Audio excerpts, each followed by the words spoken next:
Hello all, welcome to my channel. ఇప్పుడే ఉలజ్ అనే Hindi movie చూసొచ్చాను English sub టైటిల్స్తో. ఈ సినిమా చూడడానికి పెద్ద రీజన్స్ ఏం లేవు, ఫ్రైడే కదా రిలీజెస్ ఏమున్నాయా అని చెప్పి చూశాను. చూసినప్పుడు ట్రైలర్ బాగానే అనిపించింది, చూసినప్పుడు ఒక స్పై థ్రిల్లర్ లాగా అనిపించింది, అందుకనే వెళ్ళిపోయా. ప్లాట్ లైన్ వచ్చి సుహానా రోల్ ప్లే చేసిన జాహ్నవి కపూర్ ఇండియాకి ఒక యంగ్ డిప్లొమాట్ గా అపాయింట్ చేస్తారు విత్ హర్ టాలెంట్. బట్ సొసైటీలో వాళ్ళ ఫాదర్ స్టేటస్ వల్ల, ఆయన ఒక వెటరన్ డిప్లొమాట్ అనుకోండి, సో ఆయన స్టేటస్ ద్వారానే వచ్చింది అంటూ ఉంటారు. ఒక ఇన్నర్ ఫైట్ అయితే జరుగుతూ ఉంటుంది తనలో. ప్యారలల్ గా తనకు ఒక సిచ్యువేషన్, ఒక కాన్ఫ్లిక్ట్ వస్తుంది. దాని గురించి సినిమా గురించి ఏమీ చెప్పను, బట్ దానికి ఎలా ఫైట్ చేసింది ఆ సిచ్యువేషన్ ని అనేది సినిమాలో చూపించారు. సినిమా నాకు ఓవరాల్ గా ఎట్లా అనిపించిందంటే యావరేజ్ అనిపించింది. ఎందుకో ఇంకొంచెం డీటెయిల్ గా సినిమా విషయాలు చెప్తాను. ముందుగా పాజిటివ్స్. గుల్షన్ యాక్టింగ్ చాలా బాగా నచ్చింది.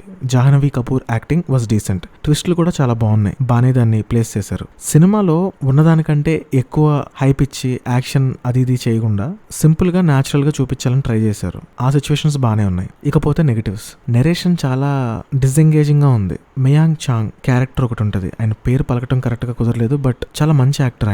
ఆయన క్యారెక్టర్ ఇందులో వేస్ట్ చేశారనిపించింది. He was not utilized properly. Climax మరీ సింపుల్ గా లేపేశారనిపించింది. అండ్ జాహ్నవి ఒక హయ్యర్ అఫీషియల్ రోల్ ప్లే చేసిద్ది.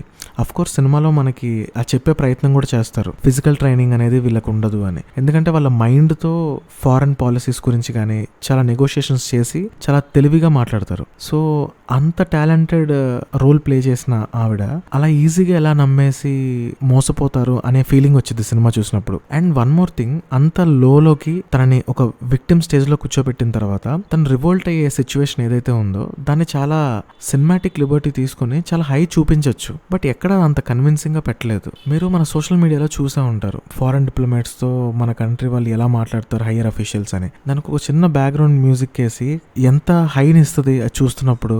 సినిమాలో దాన్ని ఇంకా డ్రామా బిల్డ్ చేసి చాలా బాగా చూపించవచ్చు, బట్ అది మిస్ అయింది నాకు చూస్తున్నప్పుడు. అండ్ సినిమా ఓవరాల్ గా చాలా స్లో నెరేషన్ లో వెళ్తూ ఉంటుంది. చాలా కన్వీనియంట్ గా చాలా విషయాల్ని తీసేసుకున్నారు. ఇప్పుడు క్లైమాక్స్ ఉంది, బ్రిలియంట్ గా చూపించవచ్చు అది, బట్ సమ్హౌ నేనైతే కనెక్ట్ అవ్వలేకపోయాను. బట్ చాలా సీన్లు చాలా రియలిస్టిక్ గా చూపించారు, but it could have been better. పూర్తిగా తీసేసే సినిమా కాదు, ఓవరాల్ గా యావరేజ్ అనిపించింది. ఒకసారి మీరు చూసి మీకు ఎట్లా అనిపించిందో చెప్పండి కమెంట్స్ లో. ఇక అంతే, మరి మరిన్ని చిత్రం చెప్పిన కబుర్లతో మళ్ళీ కలుద్దాం. ఇక ఉంటా మరి.